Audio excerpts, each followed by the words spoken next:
ತಾಯಿ ಕುಲದೇವತೆ ಮಕ್ಕಳಿಲ್ಲದ ಬಂಜೆ ಬಾಳು ಸೂರ್ಯನಿಲ್ಲದ ಆಕಾಶದಂತೆ ನಿಸ್ಸಾರವಾದದ್ದು. ಮಕ್ಕಳಿಲ್ಲದ ಬಂಜೆ ಅಂತ ಜನರಾಡುವ ಮಾತುಗಳಿಂದ ಆದಷ್ಟು ಬೇಗ ವಿಮುಕ್ತಿ ಹೊಂದೋಗ್ ಮಾಡುತ್ತಾಯಿ, ವಿಮುಕ್ತಿ ಹೊಂದೋಗ್ ಮಾಡು. ದಕ್ಕಲಾರದ ಮಕ್ಕಳಿಗೋಸ್ಕರ ಸುಮ್ಮನೆ ಯಾಕೆ ಕಷ್ಟಪಡ್ತಾ ಇದೀಯಾ, ಕಣ್ಣೀರ್ ಹಾಕ್ತಾ ಇದೀಯಾ? ನೋಡು, ಈ ಪ್ರಪಂಚದಲ್ಲಿ ಮಕ್ಕಳನ್ನ ಹೆರುವುದಕ್ಕೂ ನಾವು ಪುಣ್ಯ ಮಾಡಿರ್ಬೇಕು, ಹೆತ್ತ ಮಕ್ಕಳನ್ನ ದಕ್ಕಿಸ್ಕೊಳ್ಬೇಕಾದ್ರೂ ನಾವು ಪುಣ್ಯ ಮಾಡಿರ್ಬೇಕು.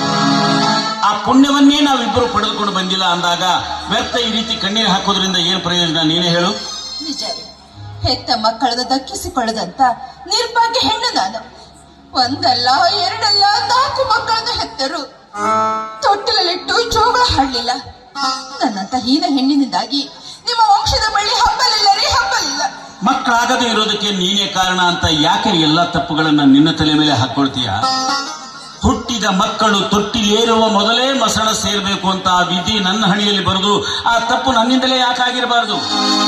ಇಲ್ಲ, ಸದಾ ಪರೋಪಕಾರದಲ್ಲಿ ಕಾಲ ಕಳೆಯುವ ನಿಮ್ಮಲ್ಲಿ ಪಾಪವು ದೃಢ ಮಾತ್ರವೂ ಇಲ್ಲ.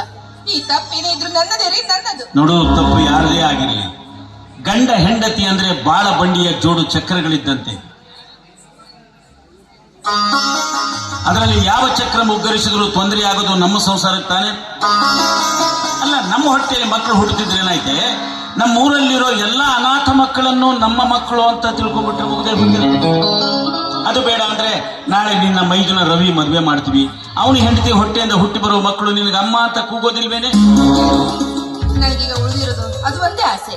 ಈ ಸಲ ರವಿ ಬಂದ ತಕ್ಷಣ ಆದಷ್ಟು ಬೇಗ ಅವ್ನ ಮದುವೆ ಮಾಡಿ. ಆಯ್ತು, ಅವನ ಎಜುಕೇಶನ್ ಮುಗಿಸ್ಕೊಂಡು ಬರಲಿ, ಈ ವಿಷಯ ಪ್ರಸ್ತಾಪ ಮಾಡ್ತೀನಿ. ಆ ವಿಷಯ ಹೋಗ್ಲಿ ಬಿಡು. ಬೀರಣ್ಣನ ಹೆಂಡತಿ ಮಲ್ಲಮ್ಮ ಇದ್ಲಲ್ಲ, ಮಲ್ಲಮ್ಮ ತೀರ್ಕೊಂಡ್ಬಿಟ್ಲು. ಅವನಿಗೇನಾಗತ್ತೆ? ಶೆಟ್ರ ಹತ್ರ ಸಾಲ ಮಾಡಿದಾನೆ ಬೀರಣ್ಣ.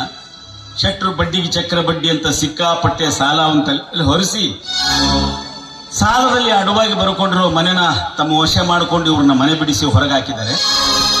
ಬೀರಣ್ಣನ ಹೆಂಡತಿ ಮಲ್ಲಮ್ಮ ಮೊದಲೇ ಹಸಿ ಬಾಣಂತಿ, ಚಳಿ ತಡ್ಕೊಳ್ಳಿಕ್ಕಾಗದೆ ಗದ ಗದ ನಡಗಿ ಸತ್ತು ಹೋಗ್ಬಿಟ್ಟು.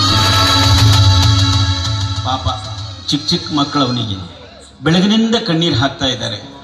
ಏನಾದರೂ ಊಟ ಗೀಟ ಮಾಡಿದಾರೆ ಇಲ್ಲೋ ನೋಡ್ಕೊಂಬರೋ.